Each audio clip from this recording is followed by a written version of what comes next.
오늘 하나님께서 우리에게 주신 말씀은 마태복음 5장 21절에서 26절까지의 말씀입니다.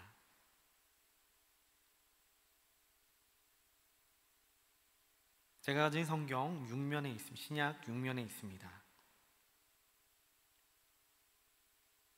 제가 읽고 마지막 절은 다 같이 읽습니다. 옛 사람에게 말한 바 살인하지 말라. 누구든지 살인하면 심판을 받게 되리라 하였다는 것을 너희가 들었으나 나는 너희에게 이르노니 형제에게 노하는 자마다 심판을 받게 되고 형제를 대하여 나가라 하는 자는 공회에 잡혀가게 되고 미련한 놈이라 하는 자는 지옥불에 들어가게 되리라. 그러므로 예물을 제단에 드리려다가 거기서 내 형제에게 원망 들을 만한 일이 있는 것이 생각나거든 예물을 제단 앞에 두고 먼저 가서 형제와 화목하고 그 후에 와서 예물을 드리라. 너를 고발하는 자와 함께 길에 있을 때 급히 사화하라. 그 고발하는 자가 너를 재판관에게 내어주고 재판관이 옥리에게 내어주어 옥에 가둘까 염려하라. 진실로 내게 이르노니 내가 한 푼이라도 남김없이 다 갚기 전에는 결코 거기서 나오지 못하리라. 아멘. 저하고 인사하시겠습니다. 오늘도 주님의 은혜가 충만한 하루 되시길 주님의 이름으로 축원드립니다. 우리 같이 성도의 교제 나누겠습니다. 우리 눈인사로 반갑습니다, 사랑합니다. 우리 같이 앞뒤 좌우 계신 분들의 인사 나누겠습니다.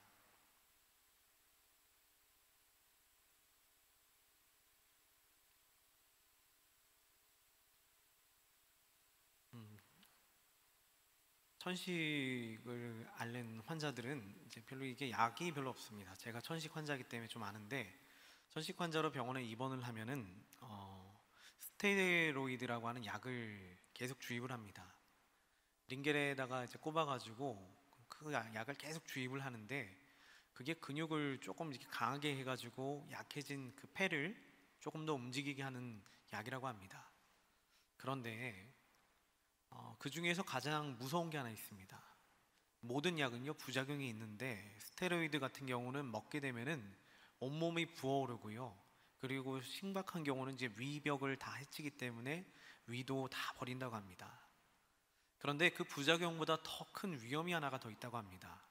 굉장히 드물기도 한데 이것은 가장 심각하고 위험한 거라 가지고 학계에서도 잘 얘기하지 않지만 진짜 위험한 것 중에 하나가 뭐냐면 바로 스테로이드 무반응이라고 합니다.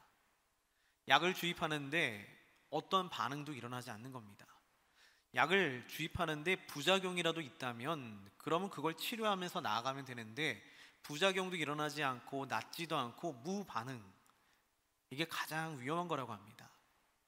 신앙생활도 동일해요.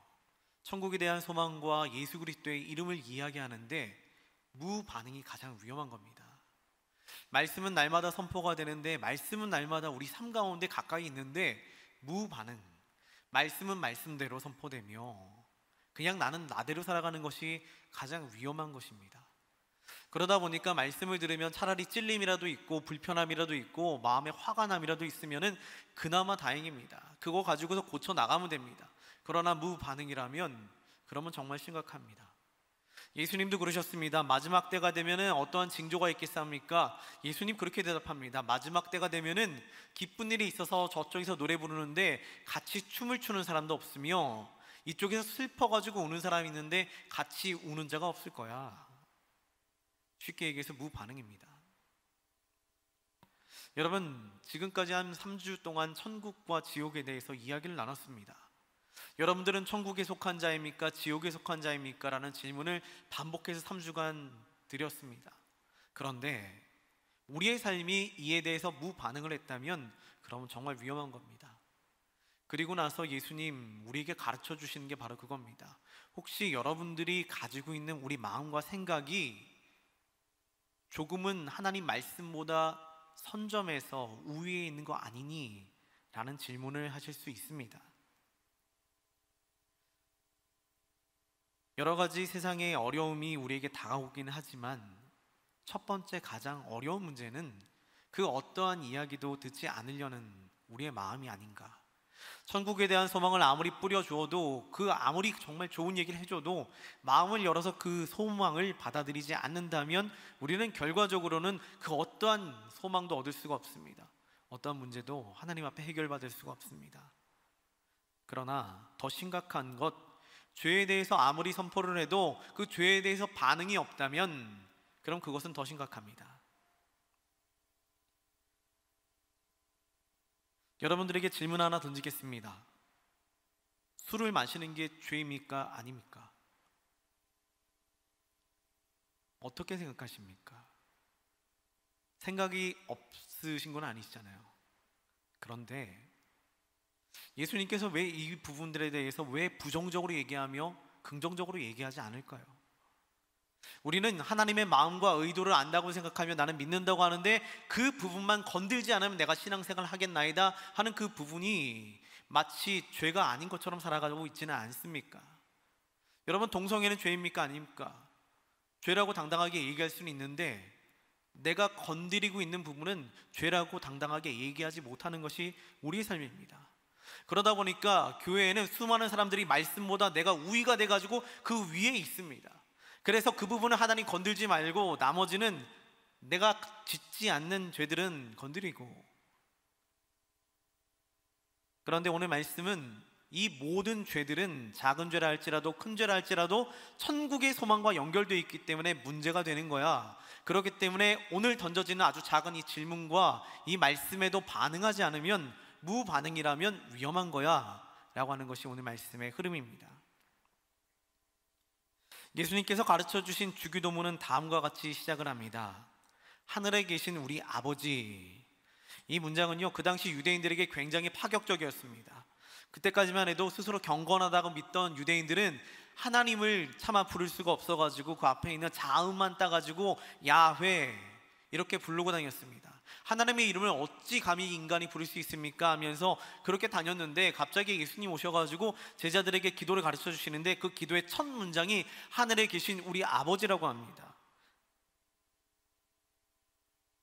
이는 하나님과 인간관계 사이를 완벽하게 서로 정리해 주신 겁니다. 예수님께서 하나님과 우리와의 관계를 하나님은 신, 너희가 차마 닿을 수 없는 분, 이게 아니라 하나님을 아버지라 여기게 하는 것, 이것이 곧 하나님의 바람이야 라는 의미를 담고서 하늘에 계신 우리 아버지라고 가르쳐주고 계십니다. 어찌 보면 그 당시에는 이게 신성모독이었습니다. 예수님이 가르쳐 주셨는데 만약 그 자리에 바리새인이 있다면, 율법학자가 있다면 저거 신성모독이네, 감히 하늘에 계신 하나님을 어찌 우리가 차마 이름도 부를 수 없는 그 야훼를 어찌 아버지라고 부르는가, 감히 하나님을 그렇게 취급하다니. 하지만 우리 예수님이 가르쳐 주신 이 기도 첫 부분, 이 한마디에는 하나님의 계획과 의도가 너무 잘 담겨 있습니다. 하늘에 계신 우리 아버지, 그 아버지란 말 한마디에 하나님의 의도가 분명하게 담겨 있습니다. 하나님께서 우리에게 원하시면 하나님을 좀 아버지로 알아주기를 원하시는 하나님의 마음이 있으며, 우리가 그분의 자녀 맞아 라고 하는 약속과도 동일한 겁니다. 그리고 거기에는 우리가 그분의 자녀이니까 그분의 자녀답게 살기를 바라시는 하나님의 마음이자 바람이 들어 있습니다. 요한복음 12장 36절에 보면은 다음과 같이 기록을 하고 있습니다. 우리 다 함께 읽어보겠습니다. 너희에게 아직 빛이 있을 동안에 빛을 믿으라. 그리하면 빛의 아들이 말씀을 하시고 너희를 떠나가서 숨으시니라. 아멘. 하나님을 믿는다는 것은 세상에서 가장 좋은 아버지를 만든 것, 그리고 하나님을 세상에서 가장 좋은 아버지라 여기는 것이라고 할 수 있습니다. 우리에게 바라시는 그 아버지께서 바라시는 것은 지난주 나누었던 겁니다. 그 하나님 아버지, 내가 아버지라고 여기는 그 좋은 아버지가 우리에게, 나에게, 당신에게 바라는 것, 개인적으로 바라는 것은 하나님이 세상을, 하나님이 당신을 이처럼 사랑하사 멸망치 않고 구원을 얻게 하려 하심이라. 이게 하나님의 아주 놀라운 계획입니다. 곧 하나님 나라의 천국에 내가 꼭 들어왔으면 좋겠어, 이게 곧 하나님의 마음입니다. 이 말에는 예외가 없습니다. 밖에 돌아다니는 저 사람들에게도 동일합니다. 모든 사람에게 동일하게 선포되는 겁니다. 하나님께서는 당신을 사랑하니까 꼭 천국에 들어왔으면 좋겠어. 교회라고 하는 것이 늘 그렇지 않습니까? 함께 모이는데 저 사람은 왜 들어와 있고 저 사람은 왜 있는지 모르겠지만, 그런데 알고 봤더니 하나님의 계획이며 하나님의 계획은 그겁니다. 바로 당신을 향한 계획. 하나님께서 당신을 사랑하니까 천국에서 만나보자. 하지만 그 당시 예수님 보기에도 그 나라에 들어가려고 선택한 사람들이 많지가 않은 겁니다. 그래서 염려를 하셨다는 이야기를 지난주 나눴습니다. 그럼 천국에 어떻게 들어갑니까? 예수님 가르쳐 주신 길을 두 가지로 요약하자면 첫 번째는 믿음과 두 번째는 실천입니다. 예수님을 대속자, 내 죄를 대신해서 돌아가신 분, 핏값을 내신 분으로 믿는 것이 믿음이며, 그분의 말씀을 따르며 실천하며 사는 길이 천국으로 가는 유일한 길이라고 나누었습니다. 여러분, 요한복음을 보면은 사도 요한은 말씀을 예수님이랑 동일시 여깁니다. 그래서 말씀을 지키는 것이 곧 예수님과의 만남이며, 예수님과의 만남은 하나님과의 만남이라고 강조합니다. 그래서 요한복음의 1장 1절에서 시작은 다음과 같이 써 있습니다. 우리 다 같이 함께 읽어보겠습니다. 태초에 말씀이 계시니라. 이 말씀이 하나님과 함께 계셨으니 이 말씀은 곧 하나님이시니라. 아멘. 그냥 단순하게 요한복음에서 이 이야기가 아니라 요한은 확실하게 알았던 것이 곧 예수님이 말씀이며, 말씀을 듣는 게 예수님을 만난 것이며, 예수님을 그렇게 만난 것이 곧 하나님과의 교제와 만남이 되는 거야 라고 그렇게 쉽게 정리를 해버리면 됩니다. 그래서 우리가 성경 말씀을 귀하게 여기는 겁니다. 말씀이 곧 하나님이시기 때문입니다. 이 말씀이 곧 예수님이기 때문입니다. 교훈이라서가 아니라 나에게 주는 도움을 주는 것이기 때문이 아니라 하나님의 말씀이기 때문에 우리가 귀하게 여기는 겁니다. 그 말씀과의 만남이 곧 예수님과의 만남이기 때문에 귀하게 그 말씀을 여기는 겁니다. 우리가 말씀을 읽는다라고 하지만 교훈을 얻는다라고 하는 게 아니라 말씀을 읽을 때 나는 하나님과의 만남을 갖는다라고 얘기하는 게 맞는 겁니다. 그래서 말씀이 중요합니다. 그런데 이는 잘 알겠는데 말씀을 지키는 게 어려운 겁니다. 하나님과의 만남은 알겠는데, 말씀은 읽겠는데 이를 지킴이 어렵기 때문에 예수님 염려하신 겁니다. 말씀과의 만남, 하나님을 아는 건 되지만, 예수님 믿는 건 되겠지만, 그 예수님 주신 말씀을 실천하는 것이 어렵기 때문에 이게 어렵다는 얘기를 하며 좁은 문 이야기를 하신 겁니다. 그래서 마태복음과 누가복음에서는 예수님께서는 이를 완벽하게 좁은 문이라고 표현을 하고, 들어가는 자가 많지 않을 거야. 하나님을 알기는 알아도, 말씀을 통해 만나기는 많이 해도 실천하는 자가 적기 때문에, 좁은 문을 선택하는 자가 적기 때문에 하나님께 천국으로 구원으로 나가는 사람이 적을 거야 라고 이야기하는 것이 마태복음과 누가복음의 핵심이었습니다. 여러분, 우리도 마찬가지입니다. 알기는 알아도 지키기 어려운 일을 곧 말씀이라고 생각합니다. 하지만 예수님께서 명확하게 말씀해 주심은 우리 모두가 그 좁은 문 말씀을 실천함으로, 예수님 주신 말씀을 지켜야 함으로 하나님 나라에 닿을 수 있다는 이야기입니다.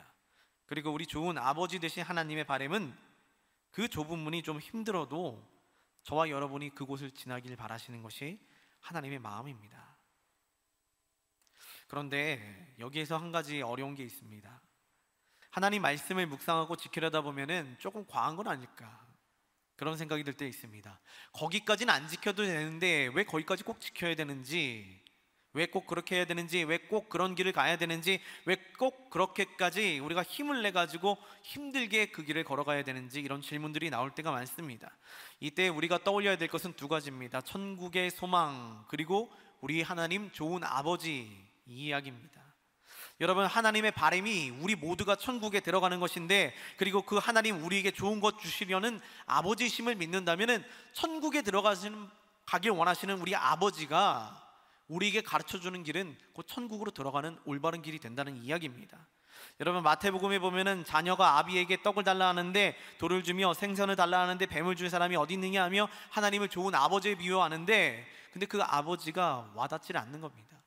하나님 알겠습니다, 교회 가가지고 있겠습니다. 그러나 그 하나님이 내 아버지라고 입술로는 얘기하지만 믿기는 힘듭니다. 왜냐하면은 우리는 말씀을 실천해서 그 아버지로부터 주시는 좋은 것을 받아본 경험이 혹시나 드물기 때문이 아닙니까? 여러분, 그럼에도 우리는 믿어야 됩니다. 하나님은 우리 아버지이기 때문에, 하나님 우리 좋은 아버지야, 하나님 진짜 우리에게 좋은 아버지야, 이거를 믿고 살아가는 것이 믿음이라고 합니다. 그리고 그 아버지께서 알려주시는 길, 그 아버지 던져주는 그 한마디, 아버지가 가르쳐주시는 모든 가르침은 우리에게 가장 좋은 길이 되면서, 가장 유일한 길이 되면서, 그리고 그 말씀만이 천국으로 이끄는 세상에서 가장 안전하고 유일한 길이 됩니다. 그렇기 때문에 그 길을 따라가지 아니하면 천국에 못 들어간다는 얘기를 늘 예수님 반복해서 하시는 겁니다. 2012년에 개봉했던 임수정이랑 이선균 그리고 유승용이 나왔던 영화 중에 내 안의 모든 것이라는 영화가 있습니다. 거기 시작 부분에 보면은 이런 장면이 나옵니다. 일본에서 여행 중이었던 임수정이 이렇게 밥을 먹는데 갑자기 일본이라서 지진이 막 일어납니다. 지진이 일어나서 놀라가지고 임수정이 겁먹고 건물 밖으로 뛰어나옵니다. 그때 건축학도인 이선균이 다가옵니다. 그렇게 만나게 되는데 그때 이선균이 임수정에게 이런 이야기를 해줍니다. 저기 지구가 트위스트를 쳐도 절대 안전한 곳이 있는데 나랑 같이 갈래요? 그리고 한 집을 소개하면서 데려가는데 그 집을 이렇게 소개합니다. 이 집은 최고의 내진 설계자가 그분의 아내를 위해 지은 집이에요. 최고의 내진 설계자가 사랑하는 아내를 위해 지은 집, 안전하겠지요. 그게 오늘 우리에게 주시는 하나님의 마음입니다. 진짜 별거 아닌 것 같은데 하나님께서 가장 안전하고 좋은 길을 우리에게 알려주시는데, 우리를 사랑하시는 아버지가 자녀들을 위해 가르쳐주는 길, 우리를 사랑하신 그 하나님께서 우리를 위해 주시는 말씀, 그 가르침, 이거보다 안전한 말씀은 없다는 겁니다.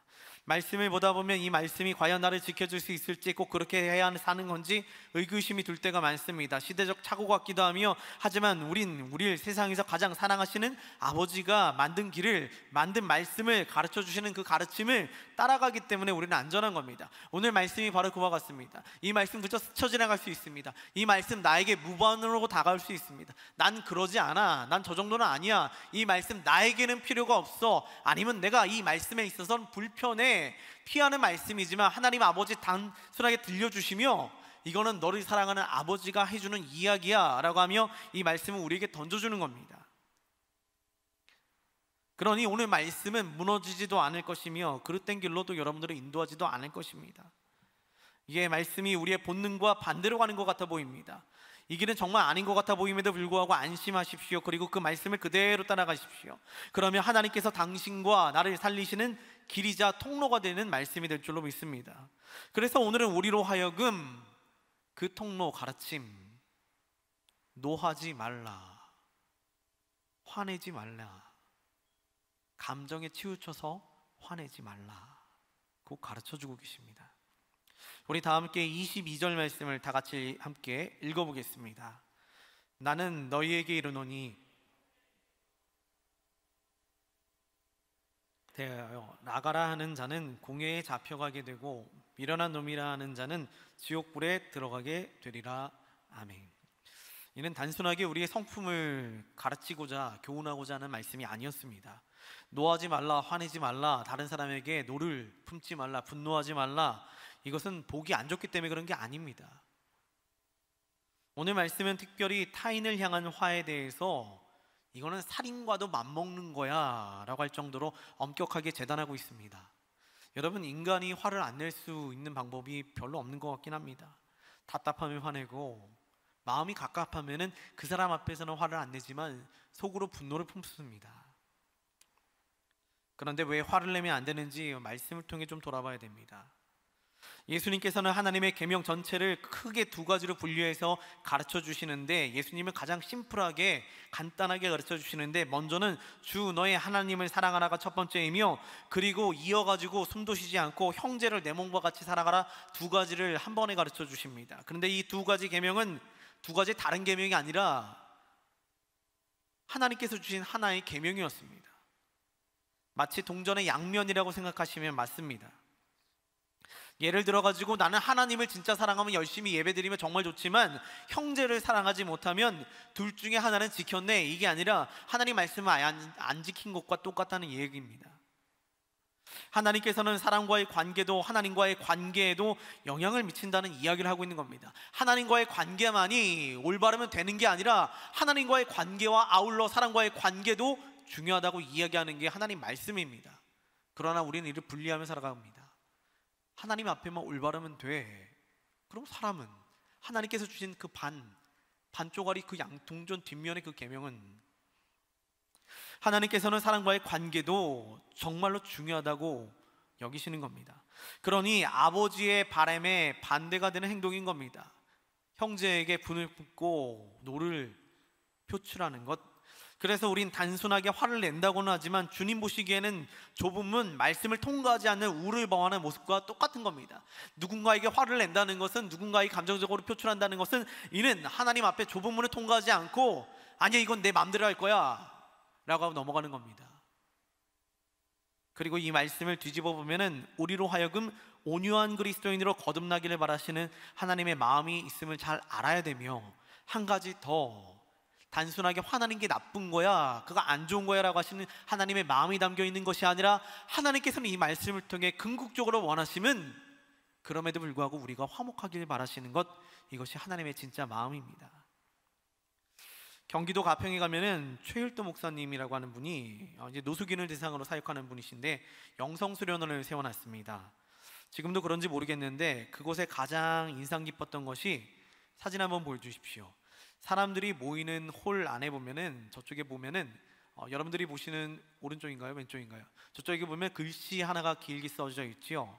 현수막이 하면 나무판에 이렇게 걸려 있는데 뭐라고 써 있냐면은, 현수막에 쓰인 내용이 되게 독특해요. 대부분 말씀을 써놓고 하나님 함께 하십니다, 하나님의 사랑이라 이렇게 써 있는데 저기에는 단순하게 한마디 써 있습니다. 화가 날 일입니까? 저게 벽에 딱 십자가 옆에 걸려 있더라고요. 어느 누구는 그곳에 대해서 성경적이네 아니네 말은 좀 있긴 하지만 성경적으로 일리가 있는 질문이라고 생각했습니다. 오늘 우리에게 주신 하나님의 말씀은 화내지 마, 노하지 말라. 예수님 많은 사람들을 앉혀두시고 이르시기를 화가 나서 남을 욕하는 것도 죄야 라고 가르쳐 주시는 것이 하나님 말씀이기 때문입니다.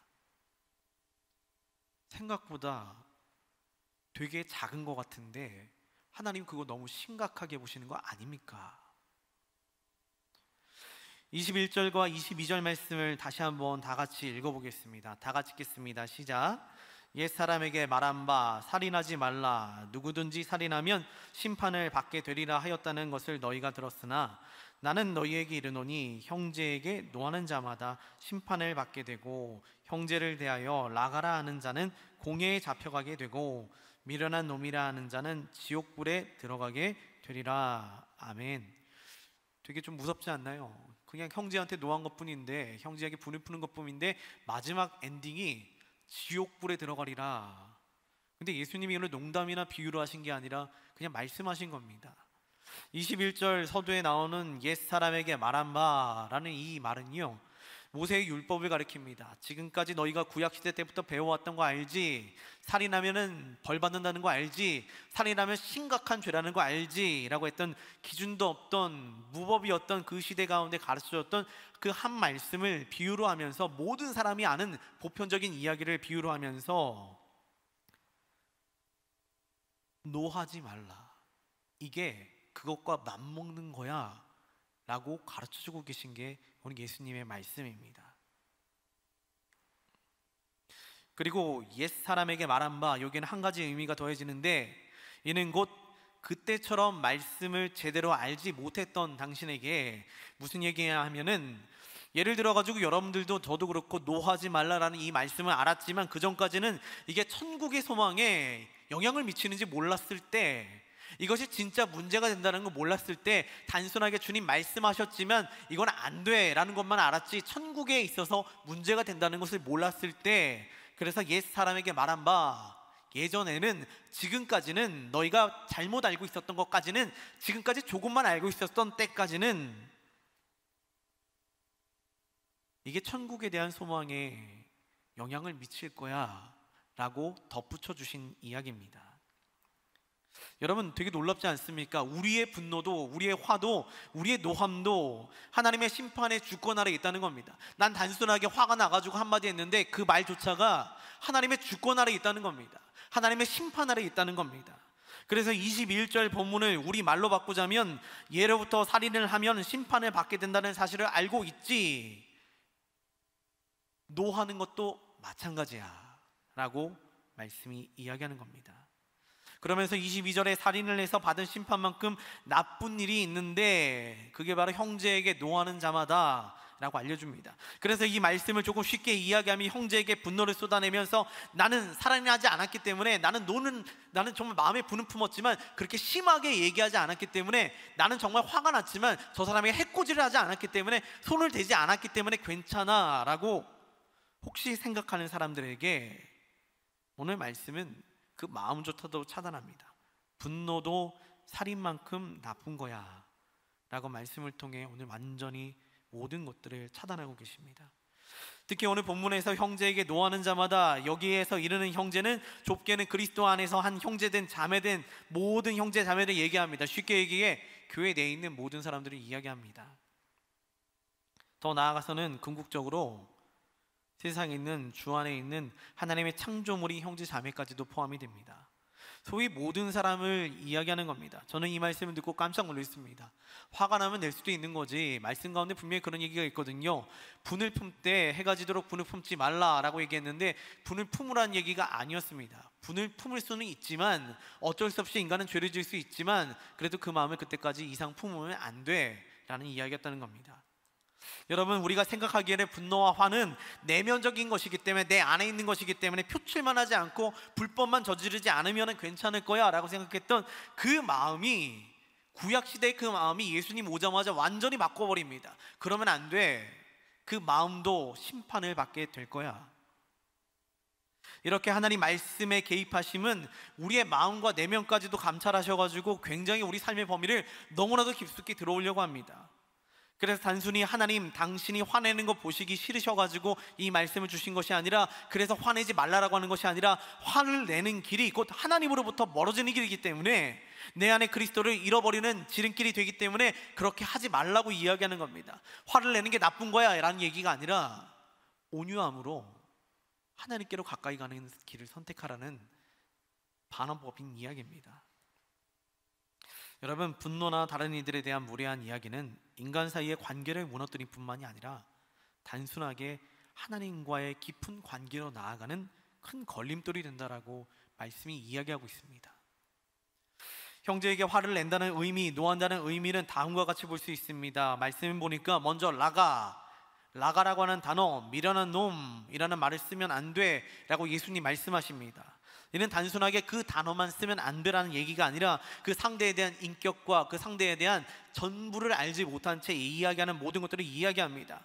그래서 그 당시 사람들에게 남을 빗대어서 남을 정말로 깎아내릴 때 얘기하는 그 모든 이야기를 같이 이야기하는 겁니다. 어찌되었든지 인격에 참혹한 상처를 안기는 일을 해서는 안 된다는 이야기입니다. 사람에 대해서 알지 못하며 어떠한 이야기도 상처받는 이야기가 아니라 할지라도 분을 품고 그 사람에 대한 이야기를 하지 말라는 이야기입니다.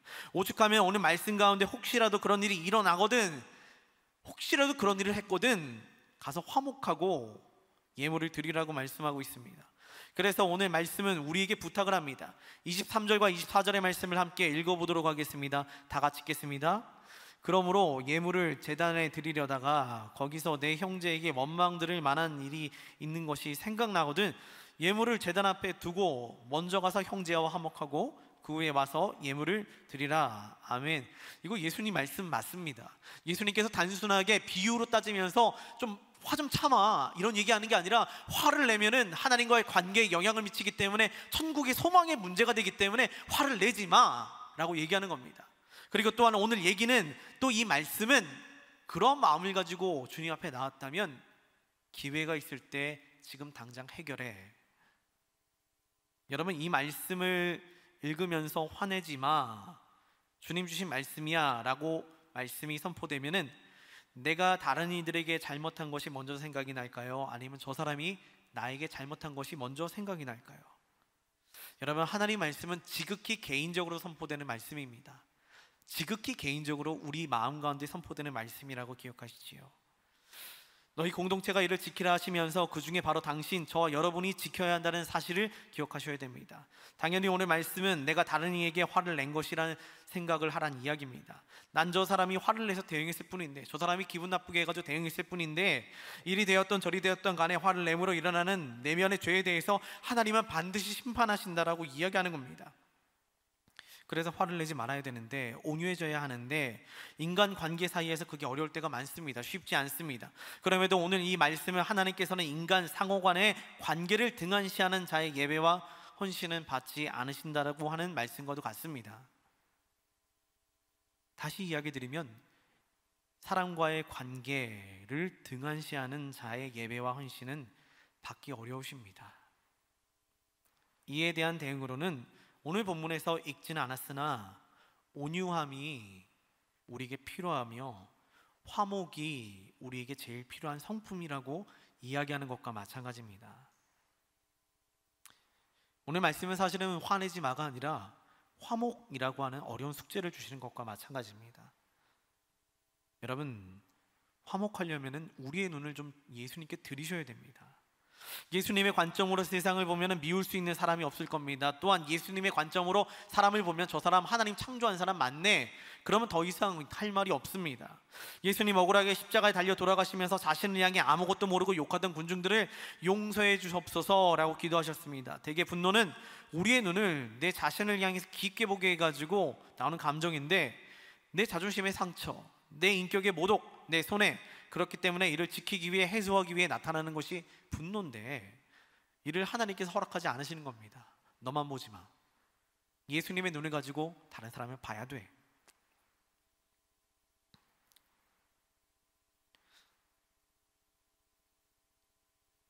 실제로 우리가 되어보면은, 그 자리가 되어보면, 그 위치가 되어보면 보이는 게 좀 있습니다. 저도 예전에는 이제 젊은 부부들이 교회에서 봉사하고 헌신하는 게 왜 이렇게 힘들어하나, 왜 이렇게 어려워하나 이 생각을 했는데, 최근에 제가 이제 아버지가 되고서 아기가 집에 있다 보니까 얘가 아기라는 존재에 대해서 정말 몰랐습니다. 근데 이 아기가 정말로 1시간마다 밤마다 깨가지고 막 우는데 30-40분에 옵니다.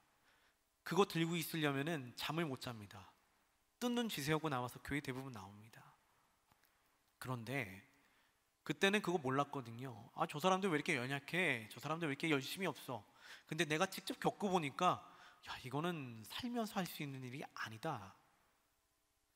혹시 우리의 분노가 그와 같은 편견으로 인해 시작이 되었다면 하나님께서 그것을 막으시고자 하는 겁니다. 우리 마지막으로 25절부터 26절까지의 말씀을 다 같이 함께 읽어보겠습니다. 너를 고발하는 자와 함께 길에 있을 때 급히 사화하라. 그 고발하는 자가 너를 재판관에게 내어주고 재판관이 웅리에게 내어주어 옥에 가둘까 염려하라. 진실로 내게 이르노니 내가 한 푼이라도 남김없이 다 갚기 전에는 결코 거기서 나오지 못하리라. 아멘. 화목하기 위해서는 화해를 해야 되겠네요. 오늘 25절 26절 말씀은 간단합니다. 화해는 때가 될 때, 마음이 풀렸을 때 화해를 하라는 얘기가 아니더라고요. 급히 사화하라 라고 이야기합니다. 화해는 때를 놓치면 힘들다는 거 압니다. 그러나 화해가 하나님께서 보시기에는 올바른 결말입니다.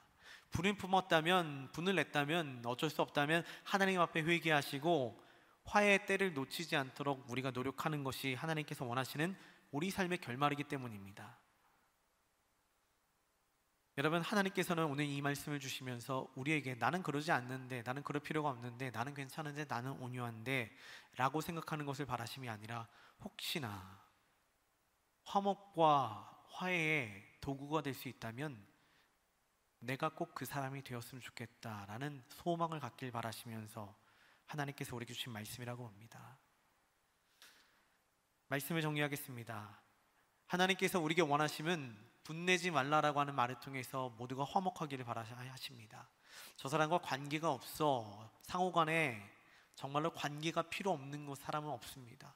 하나님 말씀 가운데 서로 사랑하라 말씀하셨는데, 그 서로는 저 멀리 있는 사람도 들어가면서 가까이 있는 사람도 들어갑니다.